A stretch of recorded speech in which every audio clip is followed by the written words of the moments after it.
အင်္ဂလိပ်စာကိုဆက်စတဲ့ဘယ်လိုလေ့လာရမလဲအားလုံးပဲမင်္ဂလာပါဒီနေ့မှာဆိုရင်တော့ဖြင့်အင်္ဂလိပ်စာကိုဆက်စတဲ့ဘယ်လိုလေ့လာရမလဲဆိုတာကိုပြောရတော့မှာဖြစ်ပါတယ်တကယ်တော့အင်္ဂလိပ်စာတိုးတက်ဖို့ဆိုရင်ဈေးကြီးတဲ့တန်းနဲ့တက်စရာမလိုပါဘူးအရေးကြီးတာကိုယ်တိုင်ကသင်လေ့လာဖို့စိတ်ဆန္ဒရှိဖို့လိုပါတယ်အခုကျွန်တော်ပြောပြထားမယ့်အချက်၅ချက်ကိုလိုက်လုပ်မယ်ဆိုရင်အင်္ဂလိပ်စာကတဖြည်းဖြည်းတိုးတက်လာမှာပဲဖြစ်ပါတယ်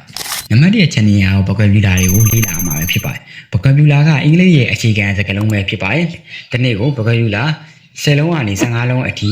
တင်လို့ရပါတယ်ဒီထက်မကလည်းကိုကြက်ရင်ကြက်နိုင်တယ်လို့တင်လို့လေ့လာဖြစ်ပါတယ်စကားလုံးတွေချင်းနဲ့ကြည့်ပဲမှတ်မှတ်ပါနဲ့ဥပမာစမ်းတဲ့တွေနဲ့တွဲမှတ်ပါဥပမာပြောရမယ်ဆိုရင်တော့ပြီး improve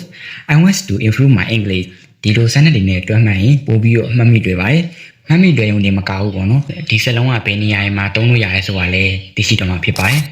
နံပါတ်2နေရာ listening ကိုလေ့လာမှာဖြစ်ပါတယ်အင်္ဂလိပ်စကားကိုနားလည်ကြည့်ရင်တော့ listening ကိုမဖြစ်မနေတော့မှာပဲဖြစ်ပါတယ်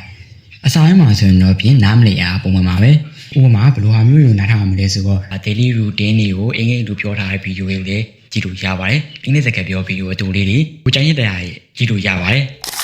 နံပါတ်3ချက်နေရာကိုရင်းတော့မှာဖြစ်ပါတယ် reading ကတော့ vocabulary လည်းတိုးစီပါတယ် grammar တွေကိုလည်းတဘောကြနားလည်စီပါတယ်အစာပိုင်းမှာ story တွေဖတ်တာလေးပို့ပြီးအဆင်ပြေပါတယ်။ဘာကြောင့်လဲဆိုတော့ story ကစိတ်ဝင်စားစရာကောင်းတဲ့ story ကိုရွေးချယ်ပြီးတော့ဖတ်ရင်စာလုံးနေရာလည်းမထင်မဲနဲ့ဒီအင်္ဂလိပ်စာလေ့လာဖို့တွေပြောရှင်းလာမှာဖြစ်ပါတယ်။နံပါတ်4အချက်နေရတော့ speaking ပဲဖြစ်ပါတယ်။လူတော်များများက speaking ကိုကြောက်ကြပါတယ်။ဒါပေမဲ့အမှားလုပ်တာကတင်ယူနေတဲ့လုပ်ငန်းစဉ်ရဲ့တစ်စိတ်ပိုင်းတစ်ခုပဲဖြစ်ပါတယ်။တယောက်တည်းပဲဖြစ်ဖြစ်ကိုနေ့စဉ်စကားအကြောင်းလေးကိုပြောကြည့်ပါ။ဥပမာ Today I study English. I'm going to exercise. Today I am waking early. I have discipline and good habits. I go to bed. စာရီကိုပြောလို့ရပါတယ်။နောက်ဆုံးတစ်ချက်ကတစ်ခါရင်းနဲ့အချိန်ကြာကြီးလေ့လာပြီးတော့တပတ်လောက်မလုပ်ဖဲထားတာတဲ့ပေါ့နော်။နေ့စဉ်တစ်နေ့ကိုမိနစ်30ကနေတနာရီလောက်အထိလေ့လာပို့ပြီးထိရောက်ပါတယ်။အင်္ဂလိပ်စာကိုတိုးတက်စေခြင်းလျှို့ဝှက်ချက်ကတစ်ခုပဲရှိပါတယ်။အဲ့ဒါဆိုရင်တော့ပြင်းနေတိုင်းမပြတ်မကွက်လေ့လာတာဖြစ်ပါတယ်။ဒါကြောင့် set study နဲ့အင်္ဂလိပ်စာလေ့လာခြင်း vocabulary listening တွေ reading တွေ speaking တွေကို